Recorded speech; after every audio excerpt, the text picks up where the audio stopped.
My name is Ben Kearns. I'm a filmmaker, photographer, creator, and sometime around 2020, at the turn of the new year, Pamela Gerke, a writer, a director, she had created a musical about Florence Nightingale. And she came to me and asked if I'd be willing to work on the film with her. I am gladdened by this vision of her watching me. She's my lover, she's my mother, my beloved, my heart. It was right at the start of COVID, so we had this idea we'd do a film about nursing and caregiving and kind of give it as a gift to the world to celebrate the caregivers. The problem was that as we were working with the project, COVID got quite serious. This was all just as 2020 was starting up.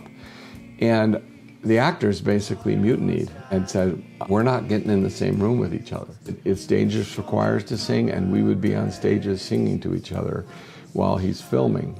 Not gonna happen. So we thought, well, the project was dead. But Pamela was a very determined person and really wanted to see this piece done. And so we brainstormed. We thought about filming it on a black background, each actor individually.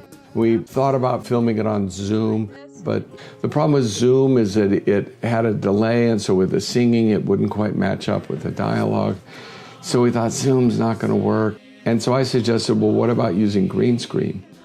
So we ended up coming up with a rather novel solution. At Party Central, $5 green tablecloths. So we set up a kit and designed a filming situation where each actor could set up in their own bedroom, living room, wherever they had available, a green tablecloth on the background, and I'd bring a camera, tripod, and light that they could set up. And then remotely, Lauren Marshall, the director, and myself and Sarah, the production assistant, would watch on Zoom and direct the actors. Okay, actors, this is our basic setup. We'll have a ring light over here on the left of the camera. The camera will be right here on a tripod. Once we figured out we're gonna be in people's homes and we can't go in, we can't even be within 6 feet of them. We have to drop stuff off and kind of demo from like the distance I am to your camera now. I figured out I had to figure out a foolproof way to film.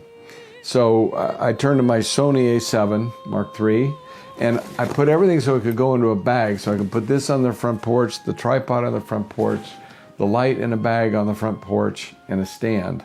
And they were able to have everything needed to film a feature-length film. Information's coming fast, flying high on the telegraph.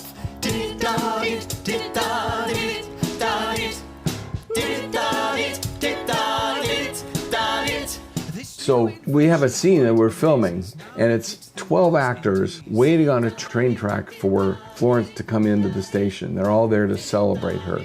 And they're gossiping, they're talking, there's all this activity going on. The problem is we're filming individuals alone in their living rooms or bedrooms or wherever they happen to set up the camera. And we're looking at them through Zoom.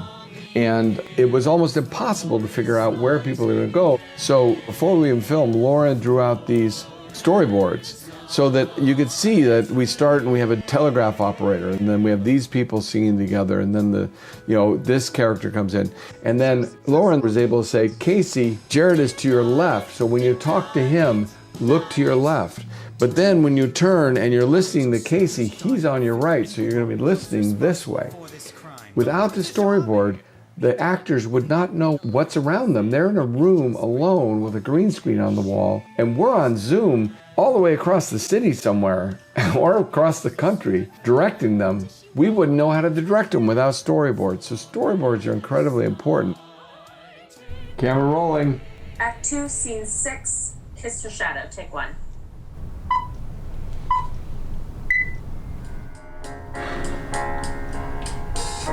Late at night, I'm in the dark and in pain. So then, once we captured everything, there was literally months of editing and creative work to create the backgrounds, because there was nothing. We had to have a rundown hospital in Crimea. We had to have upscale 1800s home of a fairly affluent family. We had to have a battlefield and offices for the sergeant and the colonel. So we had to create all those from scratch.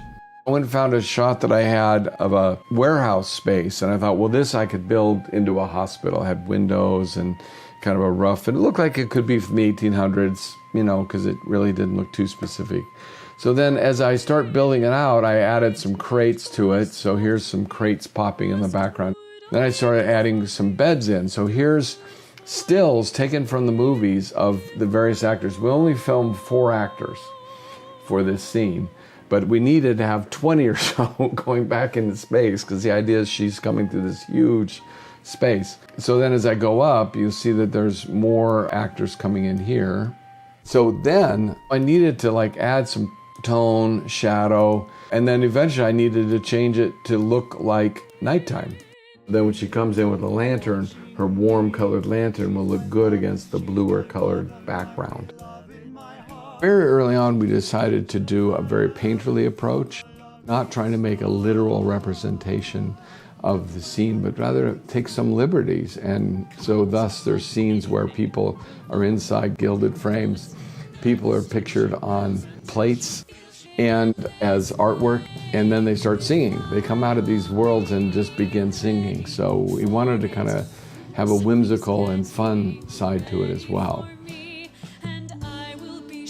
I'm really proud of this project. I think that the challenge of continuing to create during COVID, in the heart of COVID, when we couldn't even be in the same room with each other, it's very satisfying to create something, particularly out of something so negative as COVID, and to create a positive and celebration of these people, because I really believe that the nurses and the caregivers in our society deserve our total respect.